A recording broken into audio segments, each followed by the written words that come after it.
obviously I can't do this by myself. And that's why you guys are here. Like I said, we all need to stand up and be strong with one another. And we've actually been talking about that, doing some sort of rally march. And the idea has come up of having a large event right before spring break starts, because that's the time when a lot of crime happens with our youth, because just because you're out of school doesn't mean your parents are going to get off. So we're wanting to possibly have a concert that will provide businesses and organizations the opportunity to come in, distribute information on places they can go during spring break, programs that they can be a part of, as well as bring to light a positive outlook for this movement. So that's something that we have done a little bit of research on. I think a march leading up to that event would be absolutely amazing. So I think that's a great idea. If anybody is wanting to work on that type of event, we strongly encourage you to go to our email us, stopthehateinlawton@yahoo.com, and email us your contact information. That way we can get a committee together to work on that particular event and get the ball rolling on that. Because I think it would be great for people to see us and our strength together.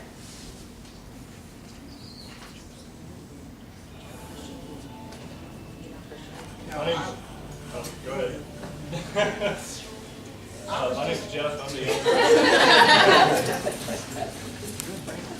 all right, go ahead, Jeff. My name's Jeff Jones. I'm the Jeff, owner of sorry. Spectrum Security and Investigations here in Lawton. My company has worked with in the most worst parts of Lawton you can think of. 2600 block of cash, Motif Manor, Victoria Square. We've worked it all. And we've seen firsthand the impact that gangs have on you. I've had 13, 14, 15-year-old kids come up to me trying to sell me drugs, not knowing not only was a security officer, but I'm also a cop in Geronimo.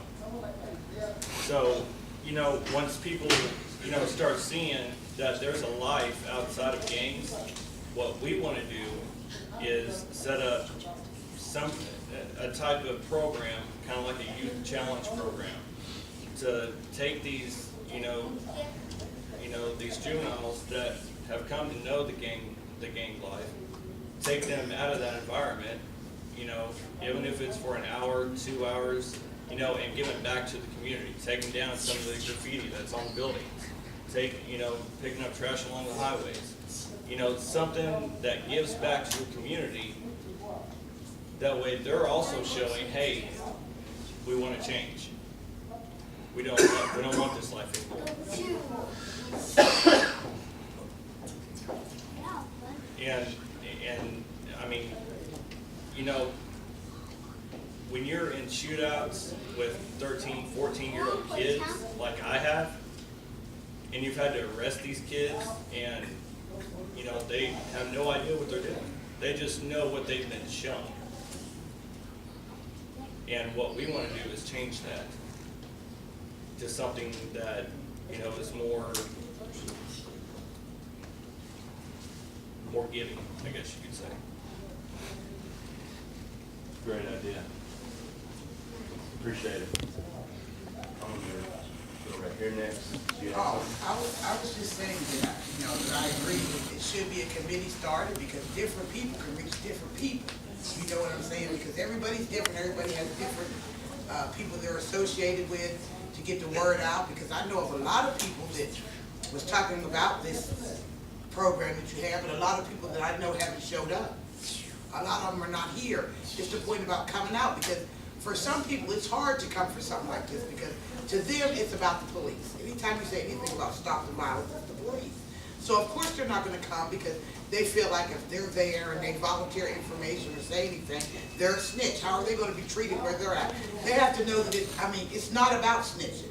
It's about saving people in your community. It's about saving your friends. Too many of my son's friends have been killed, and it's just terrible for me because I worry about my sons every day. They're grown, but they're in that age bracket where this is happening. Right. And I just feel that more people need to get involved. I feel like the committee is an excellent idea, but I feel like it needs to be a committee of different people. because everybody can reach somebody different. You have to start out with a strong foundation in order to build. Because if it's not strong, it's gonna fall through and it's not gonna work again. Here we go again, just doing the same old circle, where it starts out like it's gonna be something that's gonna be strong, then it just dissolves. I mean, it's a lot of programs that they have here, but who knows about them? If you're not in with this clique, then you don't know. If you're not in with that clique, you don't know. That's why the committee needs to be of different people, so that everybody can join together and everybody can know about what's going on. Help the community. We have been very lucky that on our page of so many members, we do have a diverse background of people of all races, religions, income levels, education levels, what it may be. There is a very diverse background. And we're very lucky that so many of those people have stepped forward on the page with But ideas they're and stepping forward in emails. the page, but I'm talking They about. have emailed me their information to be a part of these committees, which is what I want to say is they Yeah. have provided information where we can give the community that opportunity of different people making a difference. I kind of wanted to speak to what you were saying. Now, I'm going to say this boldly. I am a gang member, so I do know what, both sides, and I do know that it takes very strong and very loving people, like some of those LHS teachers back there, to change someone's mind, to want to work with the police, to want to help and change their community. I didn't want to help change my community. I used to fight the police. It was not pretty. But I changed because of people like them, people who cared enough. You're gonna make me cry, stop with you. People who cared enough to show me that I wasn't just tattooed, I wasn't just piercings, I wasn't just a gang member, I wasn't just a bad kid. I was somebody reaching out, and there was somebody reaching out for me too. And that's all that we really need to see. Exactly. That's been one of the biggest ideas on our page is a mentorship program. People have provided examples of different programs around the U.S. That relate to this sort of thing, whether it be a gang aspect or just a mentorship program in general. So we have had the idea of starting one, but we do have some in town that do not have any acknowledgement. So that's another thing we're wanting to do is get those organizations out there that do already have those programs with those strong mentors that can provide a good role model for people in a situation of need. So that's been some great ideas we've had. I just, I wanted to point out to everybody that us as a community, I know a lot of people are asking, hey, are like the cops behind us with doing this whole movement? Well, in the back, we have Sheriff Kenneth Strata here. If that answers those questions for you, obviously, we have support from the sheriff, which is always a great sign. Yes. Thank you for coming, by the way. And we'll go right in. I wanted to come today to talk about the Guardian Angels program, or is anybody familiar with that? Yes, They I've have it looked up that in information. New York, Posted. yes. Yes. I'm Marion Perron, by the way, and it works in New York. And they stand around and they have a presence, they wear a uniform that shows who they are. And we could get, this is the perfect town for this. We have the military here. We have young people that aspire for ROTC, people that would like to go into the military, and a lot that are interested in criminal justice. And those kids would enjoy doing something like that. And once you give somebody a badge, a uniform, something to strive for, you can turn a young person completely around. Completely around. There's nothing we can do about the parents. There's nothing we can do about that. That's a given. They're not doing what they're supposed to do. But we need to have an approach towards the ones that are already out there carrying guns and shooting up each other. There needs to be a presence in town of young people and leaders like the Guardian Angels program in New York. It's worked for 30 years up there. I'm Karen Beavers. But you're still, they're still feeding gangs, guardian angels, and still feeding to turn gang. That's a misconception. I mean, this is, to me, there's two different levels here. You have, the retired, the, social security people, then you have gangs. There's nothing in between there. So these gangs have nothing to graduate to. They just get larger. Put somebody in charge of gangs, to prevent gangs, is still gangs. They're making it. Well, they're not really gangs. What, They're like public security. They're like. Right, but it's protecting gangs. There's nothing in between the retired people and the gang people. What's in between there? Where can the gangs graduate to? People like this. They could become guardian There should be angels. more activities for people like us instead of contributing to prevent gangs. Am I making any sense? I think, as I said, I'm Karen Beavers. I teach at Lawton High, and I probably wrote many more times than I could count. And, but a couple of these other that are, it makes me proud that these are the kids that I taught not too long ago, that are saw a problem and are stepping up to that problem. And I think they are the ones that are trying to fill that gap in there between those high school kids and that. And I think by making people aware of what we have in our community, because we do have a lot of resources already in our community, such as the Boys and Girls Club, the YMCA, and some of these other programs. A lot of people don't even know that the Boys and Girls Club is open every day till 5:30 or 6.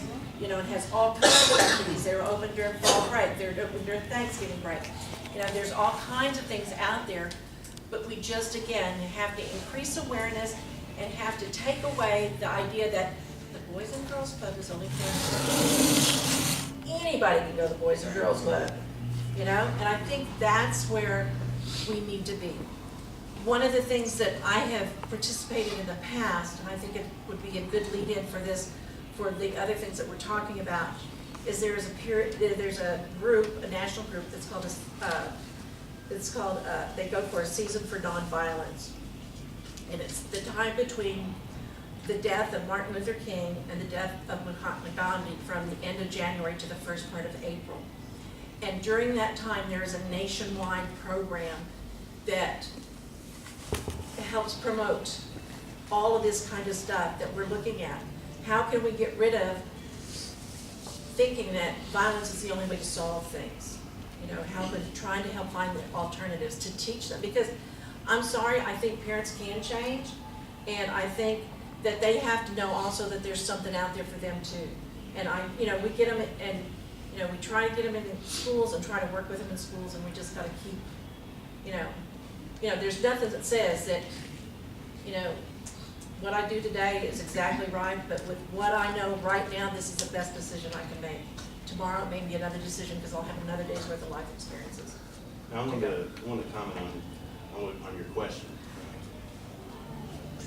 When you say gangs when they graduated, some of these people don't have, like, for me, example, I graduated from that gang and drug life. Graduated. It just takes graduated. It just takes the people. They need people like the people that we had when we were in school and we were seeing that. I had a lot of support when from everybody to try to get me out of that, stop selling drugs, and things like that. So when you say graduated, I feel like some of the people here are some of those people that have already graduated. It just takes more people to help these youngsters out as far as, leading them into the correct path.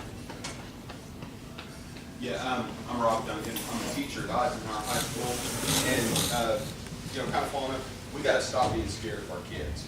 In our community, and it seems like every time there's an incident at the mall, well, now the mall's off limits to teenagers. Every time there's an incident here, well, we're going to close this place up, and the kids, when we're afraid of them, it gives them power. It really does. They go, well, they're so scared of us. They got to hire security. They got closed them all off. Now, how to get people unafraid, I'm not real sure how that happens. You know, I know these young people up here, these three that have talked, Brandon and this young lady in the front row. You know, that's a powerful message. They're young enough to have a message for those young people who are coming up and getting into trouble. You know, old guy like me, you know, they don't want to listen to me because I went to high school back in dinosaur times. You know, so I don't have a lot to tell them, but I can tell you, I've been working with young people in this town for 20-something years. And if you make that personal connection with them and you show them that level of acceptance, you know, that in itself just, you can go a long ways. You know, I haven't fixed every kid that I met. You know, some of the kids I work with are sitting in the penitentiary. Some of the kids I work with are dead, you know.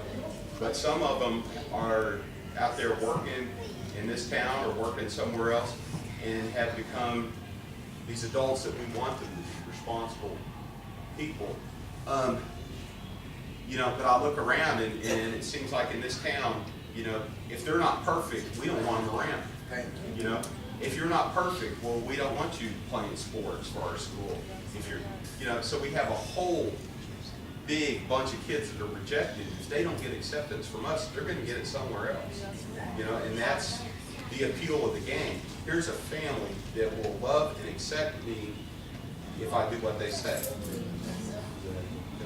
And we need to give them an alternative. You three young people up there in the front, you are the ones that can bridge that. You know? I mean, you really are. I love what you're doing. I would love to see the candlelight vigils and the moonlight walks, and reaching out not only to the young people, but to the older people who are scared. You know, I know that there are coworkers of mine that are afraid to walk through that mall during the hours of teenage. That's why they started the teenager free hours. You know, so we just, you know, we got to do something. We got to stop being afraid of our own children.